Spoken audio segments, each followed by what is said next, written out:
If I'm going to be honest with you, there's one thing that I would love to change about how Christians read their Bible. Far too many Christians fail to understand the big picture, overarching narrative of Scripture.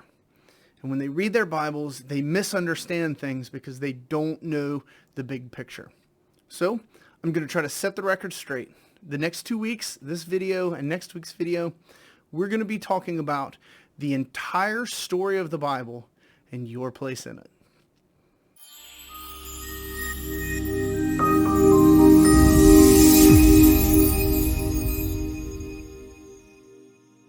All right, so before we dive into our adventure here, where we talk about the entire story of the Bible, I want to highlight just 3 different ways that are prominent mistakes that I think individuals and even whole churches make as we read the Bible.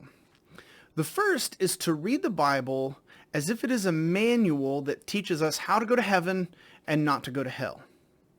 You see this oftentimes when you go to churches where the sermon inevitably 100% ends with a call for people to come and receive Christ.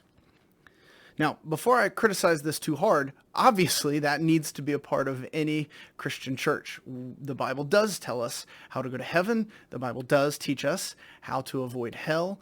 And obviously, calling people to faith needs to be a central part of the Christian ministry. The difficulty here is that the Bible is much bigger than just salvation. The story of Scripture is so much more robust than here's how you go to the good heaven and here's how you avoid the bad hell. And I think that that's probably the first mistake that a lot of folks make. Now, some churches don't get stuck there. Some churches will obviously preach that, but then they come to the Scriptures and they see it as a manual of ethics. So we go to the Scriptures as our rule book. How should we live the good life? All right, now obviously it addresses big picture questions like, abortion and murder and stealing and things like that.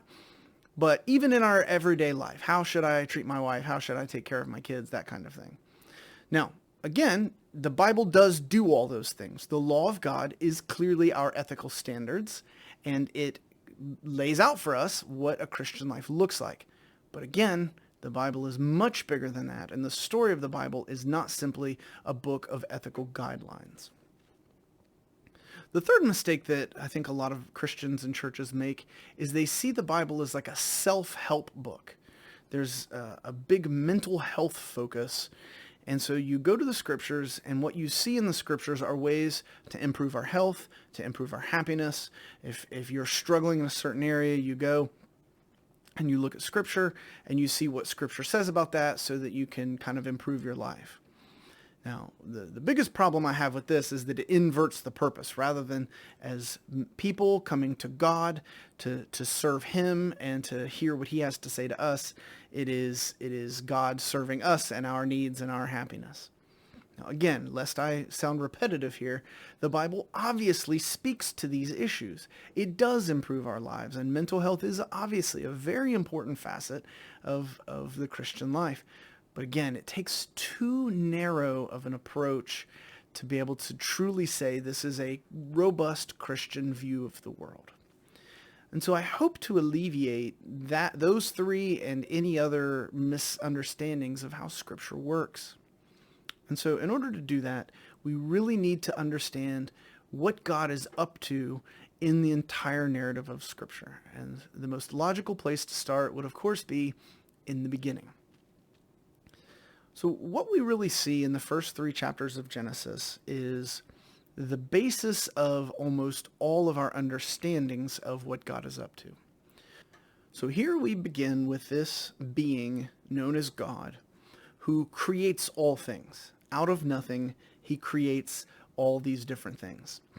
And what you see as this creation narrative unfolds is God creating something, identifying it as good, and then handing that responsibility off to somebody else.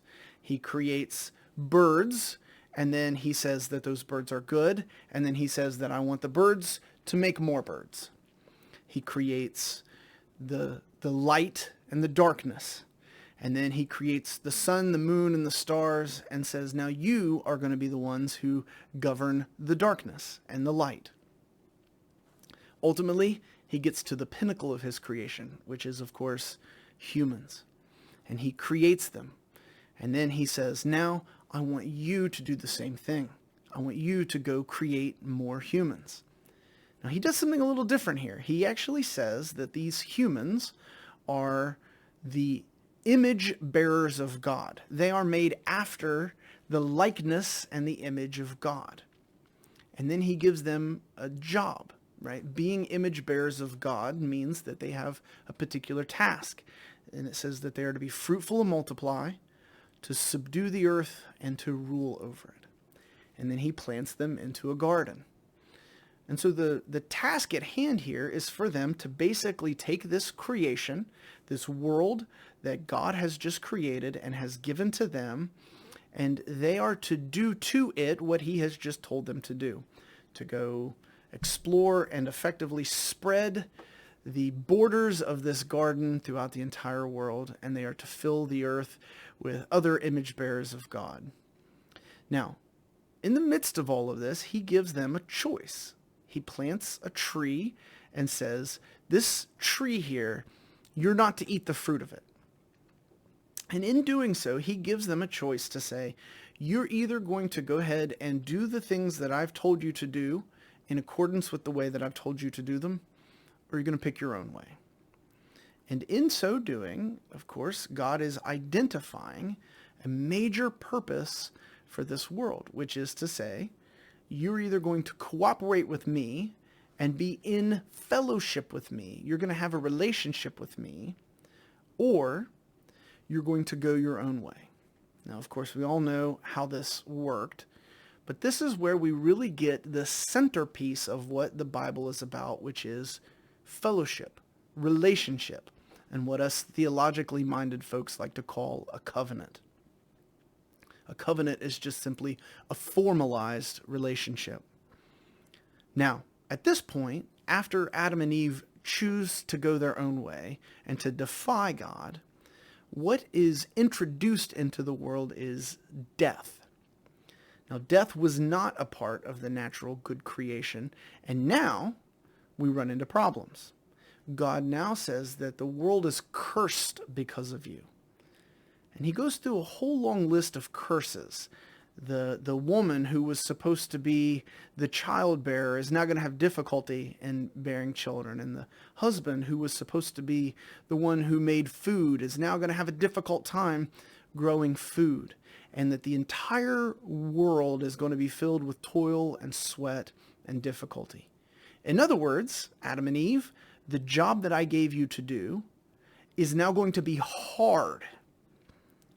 And ultimately, you will die in the end. Now, a couple of really interesting things happen here that are worth noting. First of all, instead of them dying immediately, as the threat indicated, God actually kills an animal and makes a skin for them and covers them over. That's what we would want to call grace. But he also does something else in the midst of these curses. He's cursing Adam, he's cursing the serpent, he's cursing Eve, and he says something in Genesis 3:15 that is interesting. He says that one of your offspring, Eve, will be one who crushes the head of the serpent, but in the process of this, the serpent will bite the heel of this offspring. And any good thinker at this point will see that this is the idea of mutual destruction. The heel that is bitten will be the source of death for this particular offspring, but that particular offspring will now be the one who reverses, undoes what has been caused by this serpent. Now, this is enormously important because what this is a promise that what was originally given in the garden is going to be hard because of sin, but there's a promise in the future that this will be undone, that death will be taken away. And what we see throughout all of the Old Testament is a push and pull between the effects of sin manifesting in evil and violence and depravity and a renewed promise. So we see this with Noah. God decides to destroy the world with a flood because of the violence and evil. But he remembers his promise to Eve by saving Noah. And then, of course, he comes to Abraham. And with it, it looks as if this promise is lost. This idea of an offspring redeeming the world is lost until he picks Abraham and says, actually, no, I haven't forgotten my promise. I promise that from you will come an offspring that will save the world. And all the families of the earth will be blessed by this offspring. Now, of course, this, again, doesn't last very long. It looks very much like this family that God has chosen is going to be destroyed. And yet, through a series of reminders and through a series of miracles and promises, God preserves this line. And he gives covenant after covenant after covenant. It looks very much like this family is going to be destroyed. But then he picks a man named David and saves them. And he becomes another reminder that this promise of a renewed relationship will be saved. And he goes all the way down the line from Moses to David and ultimately through to the end of the Old Testament, where the story ends in a very unfulfilled manner. Rather than there being a kingdom, rather than there being a family where this offspring is going to come and redeem the world, we're left with a big question mark. God's people are scattered. God's people are destitute. And we simply don't have any tangible evidence that this redemption has come. All we have is a promise. The promise that we've been hanging on to for the entire time.